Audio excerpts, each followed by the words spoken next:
Hey guys, it's Mike. Um, didn't quite intend for this to happen, but this vlog is gonna get very heavy very fast. At least temporarily, anyway. Because today I'd like to talk about death. I know. So I didn't, like I said, I didn't want to get it. I didn't want this vlog to get quite so heavy, quite so fast. But this is a subject matter which is particularly relevant to me right now. So a little bit of context for you, if you aren't aware or you don't know me or something like that. So last summer, um, actually before I get into that, a little bit of terminology for you in case you didn't know. Um, I am half Ukrainian, and in Ukrainian, the word for grandfather is Jido. It's like Dido, but the first D is halfway between a D and a G, so Jido. Um, and the word for grandmother is Baba. So Baba and Jido are grandmother and grandfather. I'm going to use those terms just to keep them separate from my grandmother, who is in England, because I'm also English. So yeah, last summer, um, my Jido passed away, and it's something that was really it was a couple year process.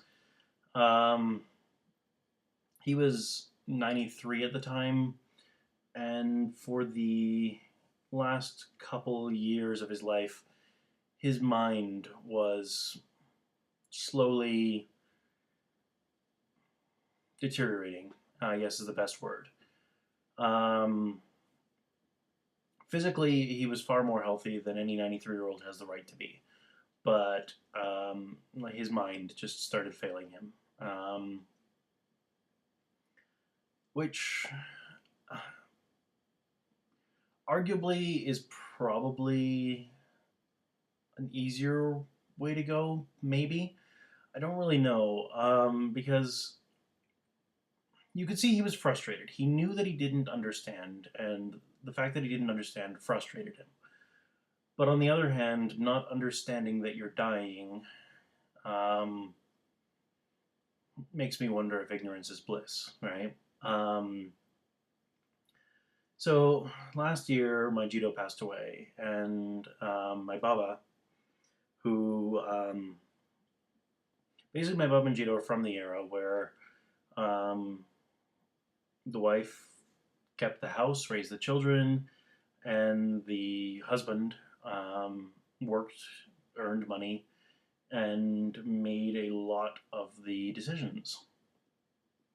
Um, and you know, as people are, they when they're used to something, they stick with it, and so it was rough for family and myself, obviously, watching this happen to my Jido, and especially to my Baba, right? But after he passed away, she was understandably very needy. She'd never. It was like I said, you know, the husband made a lot of the major life decisions in that era, and they just that's the way they lived their lives. So suddenly she didn't have that. Suddenly she was making a lot of the decisions herself, and while she's definitely opinionated and a very capable woman, um, this is definitely something that she was not used to and she was not comfortable with. Uh, to give an idea, you know, when Majito passed away, their cars were old and needed replacing, and she wanted to buy a new car and get rid of the two cars that they had. And we had to I went and did preliminary research. I went to the dealerships and I took a look at them. I developed a short list. We took her to see the short list. She test drove those. She made her decision. We're going through the buying process. We're going through the negotiating process, and like right before the actual sale happens, she hits a panic moment and she tries to flee, and we kind of had to hold her to it because I mean she was right. The cars needed replacing. This was a good car for her, but she just was not comfortable with making such a large decision on her own. It's understandable, right?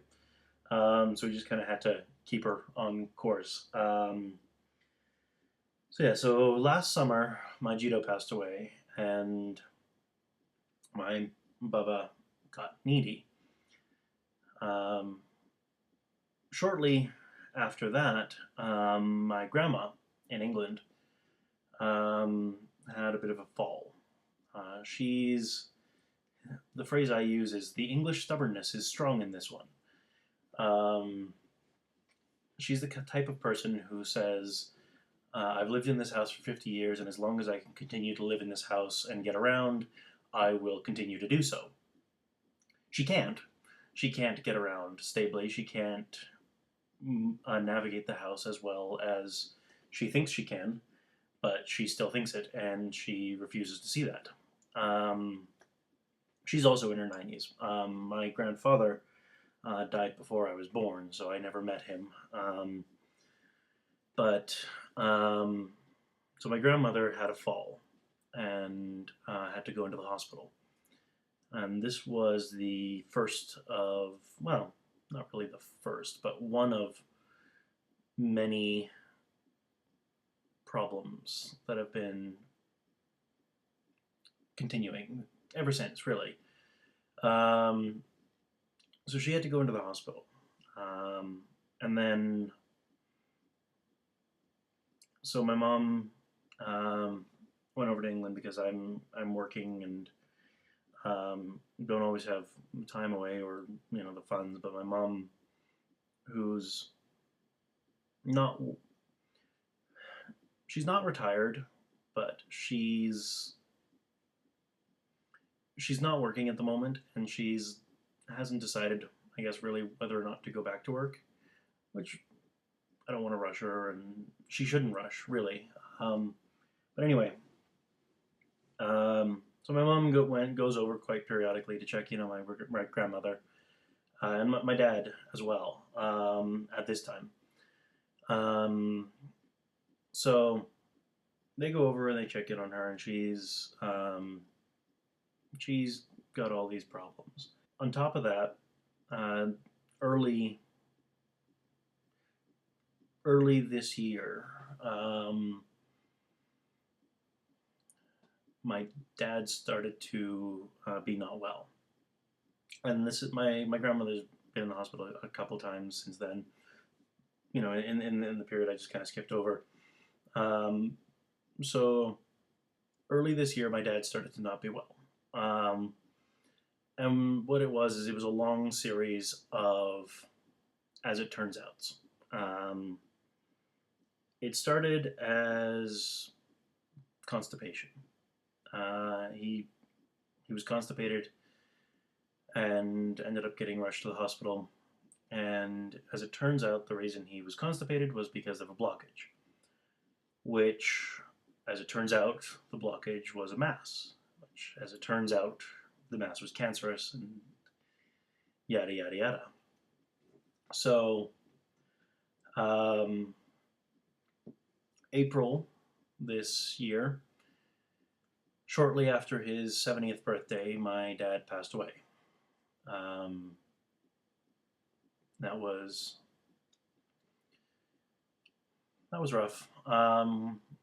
Again, before last year, almost every family member or person I knew who died was not immediate family. Like they were something like a great aunt or a cousin or something like that.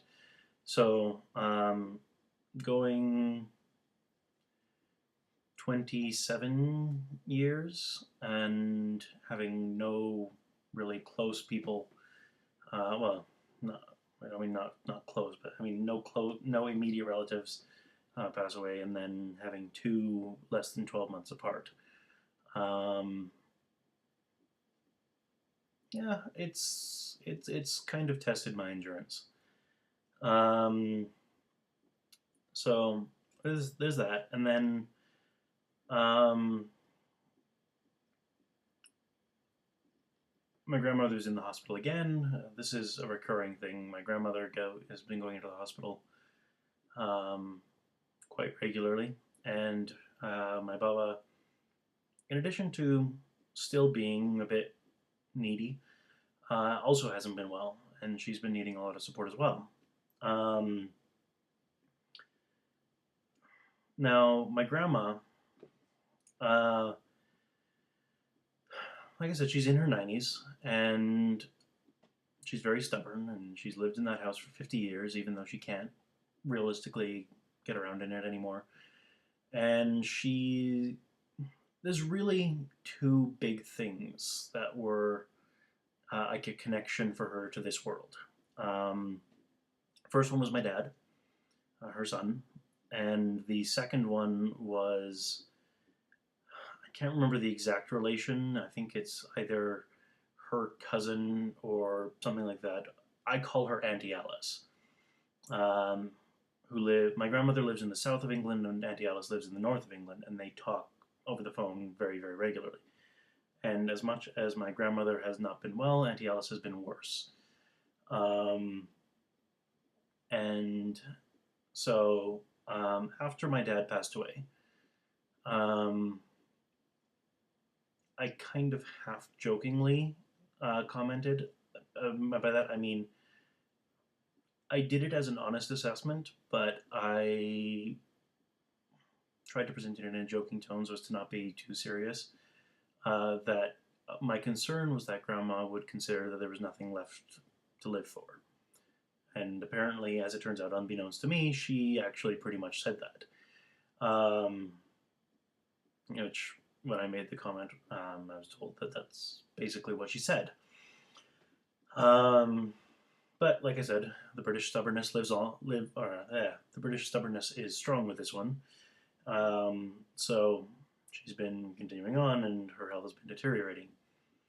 Um, then this summer, my dog, Sasha, um, who I've had for 9 years. I found her when she was 8 months old, and she was 9.5. Early this summer, she started to not be well. She developed something called IMHA. IMHA stands for Immune Mediated Hemolytic Anemia. Big long name that basically means her immune system is attacking her red blood cells.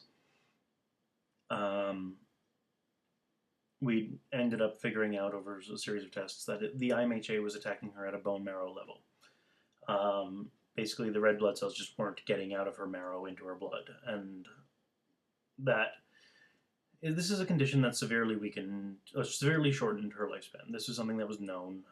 If you actually read up on IMHA, most of the documentation is worded along the lines of, if the dog makes it out of the hospital, and yada, yada, yada. So, yeah, serious. But Sasha's beaten the odds before. Like me, she had no spleen because she had it removed due to a cancerous growth on it, but she survived that. That was something she was given like 5% chance of survival, and yeah, she survived. She's beaten the odds. She's always been a dog that tries very hard, and so she did make it out of the hospital. And while she wasn't strong, she wasn't 100%, and she never would be again. We knew that. She'd never be 100% again. I mean, she tried very hard to keep going, and she was a trooper, right? But a week and a half ago, last Tuesday, she passed away as well. The suspicion is that the IMHA was basically tied to a bone marrow cancer. And Came home from seeing a play in the theater on Tuesday night, and she didn't come to greet me at the door, which she hasn't ever failed to do in like 9 years. The only time she's ever failed to do that is when she's accidentally got herself stuck in something. Like earlier this year, I left the door to the basement like open a crack, and it was hot, and so she went down there because it was cool. But then because of the way the door swings, she couldn't get back out of the basement. So you know, it's always been something like that. But she's, as soon as I come in the door, she's made her presence known, and she's always tried to um, greet me, right? And so last Tuesday when I come back from the play, and she doesn't, and I don't hear anything, and I don't see any evidence. My first instinct was to hope that it had been something like that again, like she had got herself stuck in the basement or the bathtub or something. Pardon me. And just couldn't come to the door. But I started to dread that the time had come, and that turned out to be the case. She's. I found her next to my bed, and she'd passed away. She'd been having, because she was not strong, she'd been having a hard time getting up onto the bed, and so I think she just lay next to the bed because it was what she could do. She couldn't get up on the bed, and it's a place that reminded her of me, and she felt comfortable and safe, and she looked like she chose to lie down. She doesn't look like she fell over or anything, which is good. But yeah. And so I called my mom because my mom was very fond of her as well, and my mom came and um, helped me and drove her and myself to the 24-hour vet for confirmation and processing. And the next day, I get a call from my mom basically saying, "How you doing, right? Are you holding up?" Following up on Sasha's death. And also with news that my Auntie Alice had passed away that morning. So, of the two things which have tied my grandma to this world, so the two major things anyway that have tied my grandma to this world, both of them have now passed away. And there's been a lot of death in my life lately, over the last year and a bit. Two close family members, or two close relatives, let's say, my dog and my Aunt Alice, and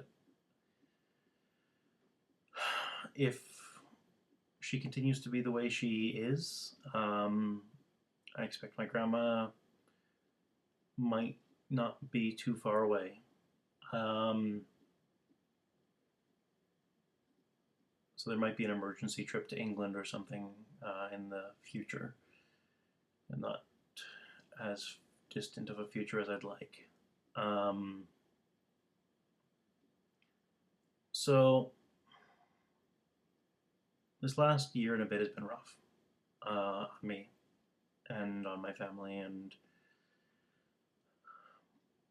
I've always, as much as it sucks, as much as you cannot deny what this makes you feel or how it makes you feel, and pretending that it doesn't make you feel bad is just stupid and makes things much, much worse for you.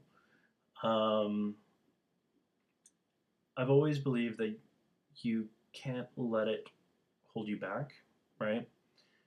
Because death happens, right?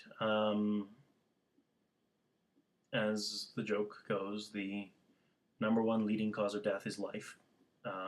Life is the world's most prevalent sexually transmitted disease that is 100% chance of death. So I've tried to, like I said, I haven't denied what's happened or how it's made me feel. I haven't denied taking time away from work or time with family when needed, but I've tried to just at least display a positivity over the last year. And like I said, I tried to move forward in spite of it, and leave, I guess, because I mean you can't wallow in it. If you wallow in it, you just make yourself worse, right? So hopefully, I've been successful, and oh well, I've been recording for 20 minutes already. I was going to go into my thoughts on death, but I don't want to keep you too long, so we'll call this a part one. That's the context for my thoughts on death, and I'll do a part two, maybe next week, maybe sooner, maybe later, on my thoughts on death itself. But yeah, that's the context that's had death on my mind, and like I said, I didn't really want this vlog to get quite so heavy quite so fast, but it is a prevalent matter for me, and I wanted to, I guess, get to it while it was something that was prevalent. So, thanks for joining me on this one. Hopefully, this vlog will not turn into Depresso Fest. And I will see you next time. Bye bye.